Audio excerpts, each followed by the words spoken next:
another nigga career. Don't do that. Represent by example. And if you truly had a better lifestyle, then you'll get 5 million sales. I'm not saying my lifestyle is the best. I'm saying this is the lifestyle most lived by the most motherfuckers out there, or a variation of. No matter where you are. I'm not no gang, like on some killer nigga shit. I'm on some survival shit. Whether you a girl and you got 3 kids, you trying to go to school and work and make it. That's Tupac. I came from a crack mama, high school dropout, look at me now. Every time they throw an obstacle in front of me, I face it, let everybody know how it feels while I'm going through it, and then hurdle it, and let everybody see it. Every time it's come in front of me, I have an interview, tell everything that happened, do it, and overcome it. Between you and Biggie, it was like, who rules the nigga kingdom and shit, basically, you know what I'm saying? I was like, this is like a fucking election. It's an election. It is that. Shit, you know what I'm saying? Me and Biggie's situation is smaller than that. Me and Biggie's situation is like some mob shit. Like, they're the boss. Right, when I was in jail, Bad Boy, Puffy was the crown fucking Don. Even though Suge, as big as he was, and Snoop, at that point, they just with 2 million sales, they took the whole shit. Yeah. Because Suge had Snoop to worry about with the trial. He couldn't be out there. That's what you're supposed to do. Right. Into Tupac, a young cat. I want to join the family, dog. Get me out. I want to join the family. Got me out.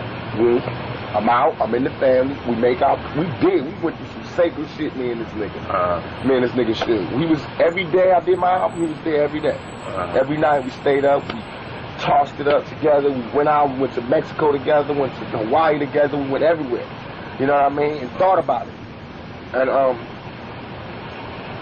to me, it's like it's like that gangster shit. Not like to glorify it, but it's the politics of it. Right, like the politics. Like Godfather. The only way for me to come back is there's no 2-man spot. It's only one spot over like what you call nigga kingdom.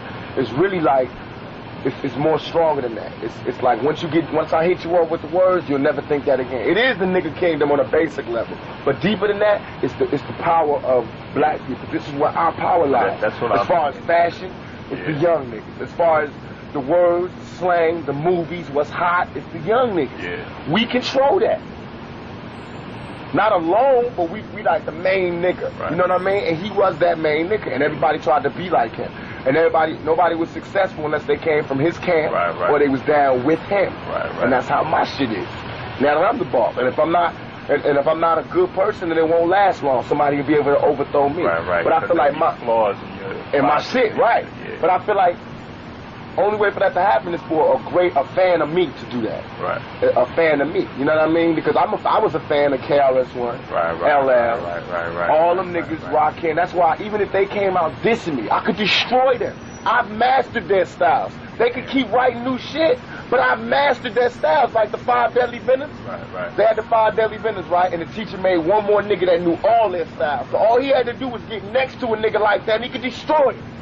All I need is a nigga from New York. Get on track with him? I had the dopest East Coast shit in the fucking world. I mastered that shit. Because East Coast niggas love real shit like West Coast niggas love real shit. Mastered that. All I gotta do is get deep into the drums, you know what I mean? And get deep into the science of the 5 boroughs, because that's what that is. But when you get to the science of the 5 boroughs, that's so small. I hate going to there. I hate going there. And I don't think that New York should let me go there. I could give you a group that could go there. I'll rap on their shit. Let them go there. But the 5 boroughs is not how we gonna take over a nation. How we gonna have a nation. And that's what I feel. I know the 5 boroughs inside, and I know the science. I know everything, the history, everything. You know what I mean? But I know the world history too, and that shit is small. It's dope. It's like a cool ass hometown, but it's gotta grow. And that's what it's about. The fact is, most of the motherfuckers living the West Side, or you know what I'm saying, living that lifestyle. That's the majority, and it's just like that. That's what this is. It's like 90%. 90%, and this is 10%. That's why I knew this. I knew this when I moved from New York. That was my first lesson, was to know that I can't keep screaming, I'm from New York. I'm from New York. You can't do that. You learned that lesson quick. I learned it quick, because New York is where everybody comes to. There is no New York. Niggas from New York is from the West Side. They're from down south. They all migrated to New York, had kids, and that's what happened. That's why New York has the most style. Because it's like a gumbo pot of all these different niggas. Like southern niggas with shoes and niggas, you know what I mean? That's where the style comes from. But that's it. It's a little thing.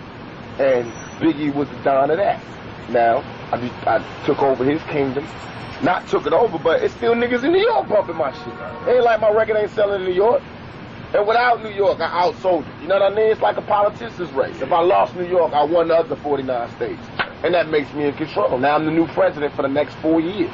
Crucial Conflict could go 5 times platinum, but nobody's gonna let them sign no bills. You know what I mean? They can't make no hip-hop law. Exactly. You know what I mean? Like, how we did it.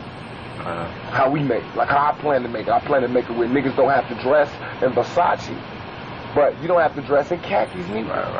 My niggas, some of them niggas dress, you know what I mean, thugged out, some dress khakied out, and some dress like me. I'm 25, so I can't be khakied out.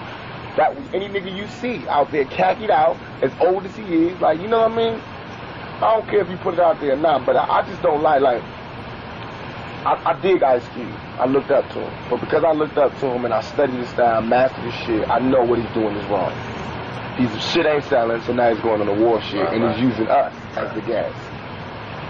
He just dropped some shit called Banana. And if you listen to it, you can see he hit him up and was like, oh, that's how it's supposed to be. Why he wasn't making him bow down when I was in jail? That's what I mean. That's wrong. See, now that's wrong. And I'm not going to let that happen, because then that would make me obsolete. If I let him come back and take, you can't have this. You know what I mean? I'm not doing that. And De La Soul and all these niggas, I won't let them do that. Like Melly Mel and them true pioneers. They diss me. If they diss me, I would have dissed them. But they came to the studio. Every time I see them niggas, I bow down respectfully. Not bow down to them as men or as performers, but as elders. Like, that's like if you see any old mob nigga coming. You know what I mean? Get that nigga a table before you give me a table. Let him in before you let me in. Because I do know I'm the Don there. But I know if I'm not the Don, I want that respect. Because to be the Don at one point means you had to have something. And for him to write the message and all that shit, it did inspire me, and it did do something for me. He got a pass. Unless he crossed me. And he hasn't. So we trying to get him a deal. He about to get a deal just using my name. And I got free and got rich just using his name and using his records. I did the same thing to Nas, homie. I swear to God, I seen this nigga Nas at the House of Blues. I caught him out of pocket and everything. I was deep with my niggas. I know they didn't have no guns. We could have rushed him right there. I was like, what's up, yo? I said, yo, this East Coast, West Coast shit, it's not about you. Don't get caught up in it. I swear to God, we love you. We got love for you.